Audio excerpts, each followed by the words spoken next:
300 milhões não conseguiram montar um time decente a ponto suficiente de não ser humilhado para o Flamengo no Maracanã. O Amazonas deu mais trabalho ao Flamengo do que o Vasco defensivamente. O Amazonas foi muito mais consistente ao Flamengo do que o Vasco no jogo de ontem. E depois, no segundo tempo, foi só o protocolo, né? O Flamengo fez 3, brincando, deitando e rolando e humilhando o Vasco da Gama. O jogo acabou quando o João Vitor foi expulso. Fala, nação! Sejam muito bem-vindos ao Flamengo Informa. E agora, vamos acompanhar tudo que rolou no programa SBT Esportes Rio.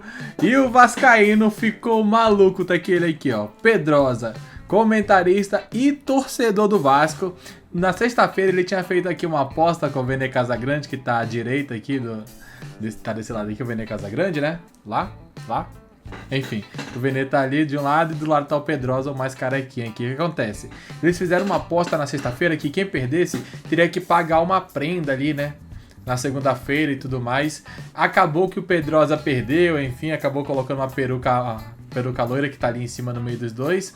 E depois ele ficou muito bravo, ficou furioso com o time do Vasco, detonou o elenco do Vasco. O vascaíno ficou maluco ao vivo e o Vene Casagrande não perdeu tempo e teve que tirar muito sarro do Pedrosa. Muito bom o programa de hoje. É isso que veremos a partir de agora, mas antes de começar, pedimos que deixe o like, inscreva-se aqui no canal para não perder nenhuma novidade sobre o Mengão. E lembrando que deixaremos na descrição o link do programa SBT Esportes Rio para que vocês possam acompanhá-los na íntegra. Agora, sem mais enrolação, vamos pro vídeo ver tudo que rolou. Tá impagável o programa e o vídeo de hoje. Deixa o like, deixa muito like. O que todo torcedor vascaíno queria fazer. Lucas Pedrosa, olha para essa câmera 3 e fale. Não é ir embora não, hein? É ficar no programa. Não, isso aí quem deveria fazer é metade do time do Vasco. Eles deveriam ir embora. Falar embora? Ele vai falar agora. Parabéns para a torcida do Vasco que, tomando já de 4, estava cantando enlouquecidamente no Maracanã. Mas isso é outra história. Vai, Pedrosa. Vamos lá, Fernanda. A gente ainda vai falar da parte técnica e tática, até porque a gente vai ter 10 dias até o próximo jogo do Vasco. Mas eu vou falar aqui sobre o sentimento do torcedor realmente, porque eu não consigo achar outra justificativa a não ser a falta de vergonha na cara desse elenco ontem, depois de mais uma goleada, depois de mais uma humilhação em 2024. A gente precisa lembrar que isso não é uma coisa esporádica que aconteceu com esse grupo. Esse grupo ele vem protagonizando humilhações e vexames com a camisa do Vasco desde o início da temporada. E eu lembro aqui, Nova Iguaçu, Água Santa, porque apesar de ter passado na classificação, você tomar 3 gols em São Januário e tomar uma virada é uma vergonha. Aí veio o Criciúma de 4-0 e agora a maior goleada que o Flamengo aplicou no Vasco na história do Clássico dos Milhões. Então assim, cara, eu poderia muito bem falar, o técnico errou nisso aqui, errou naquilo ali. Mas, na verdade, eu não consigo enxergar outra forma, além da vergonha que esse grupo vem protagonizando. E o torcedor tem todo o direito de ficar com raiva, de cobrar, de brigar, porque é um grupo que não respeita a camisa do Vasco da Gama. Que não tem a mínima noção do que é vestir a camisa do Vasco da Gama. Porque um jogador de futebol, que ganha muito bem, que mora num ótimo lugar, que joga num grande clube, que tem todo o suporte de alimentação, fisiologia, fisioterapia, preparo físico e se diz profissional e vai pra dentro de campo tomar de 6-1 com a camisa do Vasco num clássico no Maracanã, ele não tem vergonha na cara. Ele deveria chegar em casa e pedir desculpa para a família dele, para os seus atletas, para os seus amigos, porque o torcedor do Vasco atravessa estado, pega 2, 3 horas de ônibus, de carro, paga ingresso, compra camisa oficial, paga sócio torcedor, tá sempre apoiando para você aí, que tirando 3 ou 4 ainda honram a camisa do Vasco, para você aí protagonizar a vergonha que você protagonizou ontem no Maracanã. E não é só um dia não. Você está protagonizando essa vergonha com a camisa do Vasco 2024 inteiro. Não dá para normalizar o que aconteceu. Tanto os jogadores dentro de campo, quanto a diretoria vergonhosa. Senhor Lúcio Barbosa, o senhor prometeu que o Vasco da Gama ia fazer grandes contratações em 2024, que o torcedor teria um dos 5 maiores orçamentos, um dos 5 melhores times do Brasil, e o senhor está comandando um time que passa vergonha atrás de vergonha. O Vasco da Gama não entrega nada para o seu torcedor. E é há muito tempo, é há 24 anos que isso acontece. E vocês, que injetaram mais de 300 milhões, não conseguiram montar um time decente a ponto suficiente de não ser humilhado para o Flamengo no Maracanã, humilhado para o Criciúma em São Januário e humilhado para o Nova Iguaçu e quase foi humilhado para o Água Santa, coisa que não aconteceu por detalhe. Tem que agradecer muito de ter passado do Fortaleza, porque esse grupo de jogadores e as pessoas que comandam o Vasco não merecem um torcedor vascaíno. Vocês são incompetentes, vocês não têm vergonha na cara e vocês não têm a mínima noção do que é vestir a camisa do Vasco da Gama. É uma sacanagem, é a cagar na cabeça do torcedor. Se você for olhar o segundo gol e o terceiro gol do Flamengo, é cagar na cabeça do torcedor, que as pessoas estão olhando e o torcedor não merece isso. Repito, 80%, 90% desse elenco do Vasco da Gama não merece vestir a camisa desse time, porque vocês estão de falta de vergonha na cara, vocês estão sem a mínima competência para vestir a camisa desse time. A gente pode falar, repito, da parte técnica, da parte tática, mas o que vocês fizeram ontem foi falta de vergonha na cara, falta de postura, falta de entender o clube que vocês vestem, de mais de 15 milhões de pessoas, tetracampeão brasileiro, tricampeão continental, e que vocês não têm peito nem postura para vestir a camisa do Vasco da Gama. Porque o que vocês fizeram ontem foi a maior humilhação da carreira de vocês. E tomara que isso seja lembrado sempre. Tinha que colar no vestiário aqui, ó, na cara de vocês, o 6-1, para vocês se lembrarem sempre que vocês envergonharam mais de 15 milhões de pessoas.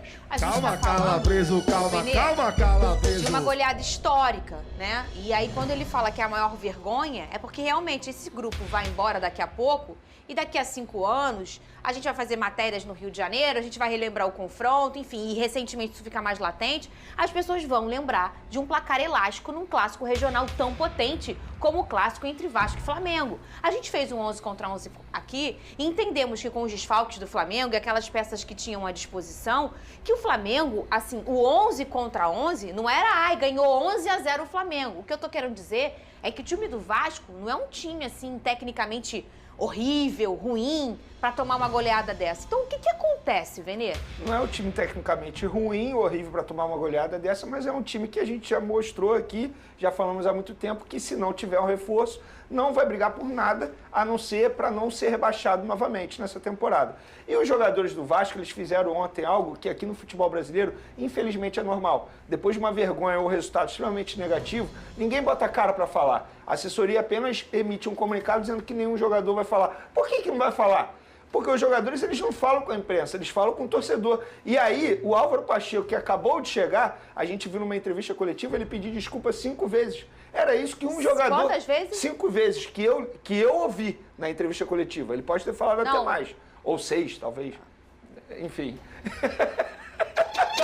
Foi mal, Pedrosa, eu não poderia perder a oportunidade. Mas eu acho, assim, uma pena. O Álvaro Pacheco, ele ia acabar de chegar e ele tomar a responsabilidade, eu entendo, o treinador ele tem que falar mesmo. Achei legal da parte dele, ele assumiu o erro dele, pedir desculpa, mas um jogador deveria ter falado com a torcida, não é com a imprensa. E, lamentavelmente, ninguém fala. Por que ninguém fala? Isso é uma cultura do futebol brasileiro que eu acho horrível. Eu estou dando exemplo de ontem, mas acontece em vários clubes. No Flamengo acontece, no Botafogo, no Fluminense acontece. Mas os jogadores, como o Pedrosa mencionou aqui, eles protagonizaram um vexame absurdo, que vai ficar marcado na história deles, não só do clube, e eles deveriam ter falado alguma coisa, a não ser o pedido de desculpa para a torcida vascaína, que a gente sabe que se não fosse a torcida do Vasco, o Vasco estaria numa situação bem pior. E é por isso que quando acaba um jogo desse calibre e vem um jogador bota a cara, geralmente o Gabigol pelo Flamengo faz, a gente valoriza. Olha aí que legal, o jogador falou, o jogador botou a cara, o Felipe Melo no Fluminense sempre bota a cara, o negócio não tá bom. Você pode não concordar com o que ele vai falar, mas ele botou a cara. Mas ao menos ele se expõe ali. E é difícil botar a cara. E pra você, Pedrosa, e aí essa fala sua, já vamos partir pra você, pra gente saber do Flamengo, o lado do Flamengo. O lado do Vasco, a questão o que a gente entendeu que não foi um problema tático ou técnico, foi um problema de postura. O Vasco desmoronou depois do gol do Flamengo e acabou, tudo ruiu. Agora eu vou analisar o jogo de forma serena. O Vasco conseguiu abrir o placar, o Vasco achou um gol com o Verratti, isso tem que ser deixado claro. O Vasco achou um gol com o Verratti, inclusive é o único jogador que eu vou salvar da atuação de ontem, inclusive eu fiquei com pena dele no final do jogo, com a cara dele de tipo assim, cara, eu corro, me dedico, faço gol e não adianta de nada. Então o Vasco conseguiu achar um gol, aí em 20 minutos até teve 2 oportunidades ali, uma que ele deixou passar e depois o Ryan conseguiu achar. O Flamengo já tinha percebido que o Ryan não estava fechando o lado direito, o lado esquerdo com o Payet também fazendo a recomposição na segunda linha de 4, no caso a linha à frente da defesa não estava dando certo e o Flamengo é um time extremamente qualificado. Então o que aconteceu? Explorou o lado direito, naquele momento ali o Maicon tem um erro grotesco de domínio de bola e não consegue afastar a bola quando ele deveria afastar, o Arrascaeta pega a sobra, Everton Cebolinha empata. E aí o Vasco volta a ser aquele time que a gente está falando da temporada inteira. Um time desatento, que se desmorona, que não tem psicológico quando tem obstáculos dentro da partida. O 2-1 vem de uma jogada de escanteio, de cobrança rápida, que é patética. Para um time como o Vasco da Gama é patética. O Amazonas deu mais trabalho ao Flamengo do que o Vasco defensivamente. O Amazonas foi muito mais consistente ao Flamengo do que o Vasco no jogo de ontem. O Lucas Piton fica olhando o Everton Cebolinha entrar. O Payet também fica olhando, eu não sei porquê, porque ele não marca sem a bola, é uma dificuldade muito grande. E aí o Pedro de peito, no meio de 4 jogadores, consegue fazer o segundo gol. Ali desmorona, o Vasco acaba tomando a virada. Depois o Davi Luiz, sozinho dentro da área, consegue pegar uma bola a meia altura, com a perna ruim, digamos assim, e faz o terceiro gol, com todo mundo olhando o Davi Luiz. Então, Fernando, a gente pode falar de técnica, de tática, mas é falta de vergonha na cara. É falta de atenção, que é a marca desse time do Vasco na temporada 2024. E depois o Léo Pelé, que erra também de uma forma grotesca, que não se faz isso nem em escolinha, erra o passe, e o João Vitor vai tentar corrigir a besteira que ele faz, acaba sendo expulso, e é outro também que não estava jogando absolutamente nada. O sistema defensivo do Vasco já é o pior do Campeonato Brasileiro, e depois no segundo tempo foi só o protocolo, né? O Flamengo fez 3, brincando, deitando e rolando e humilhando o Vasco da Gama. O jogo acabou quando o João Vitor foi expulso. Que isso, calma, Calabresa. Nossa, que desespero, né? Nossa, desilusão ali. Um desespero danado, né? Uma derrota acachapante ali pra cima do Vasco da Gama, né? O Flamengo passou por cima, todo mundo viu como é que foi o jogo. O Vasco não teve a menor chance de vencer o Flamengo. Até teve quando abriu o placar, né? Mas é aquilo. Abriu o placar logo cedo, a tendência era que o Flamengo fosse pra cima. E acabou acontecendo isso, né? O Mengão foi lá, fez um, depois que fez o primeiro, empatou, beleza. Fez logo o segundo na sequência, aí o Vasco, ó, se perdeu completamente. E foi quando o Flamengo mostrou a força que ele tem, né? Não dá pra bater de frente. E foi depois que teve o jogador expulso ali, como já disse o Pedrosa, né? No segundo tempo o Flamengo continuou no mesmo embalo. Não tirou o pé, como dizem por aí. Ah, não, estamos vencendo por 3, vamos tirar o pé, não. Tem 3, dá pra fazer o quarto, o quinto e até o sexto com o Gabigol no finalzinho, né? Muito legal a vitória do Flamengo. Comente aqui o que você achou dessa declaração aí do Pedrosa. Mais um vascaíno desesperado com a derrota do Vasco pra cima do Flamengo, 6-1 fora o baile. Daqui a pouco voltaremos com mais informações sobre o Mengão. Ah, tá.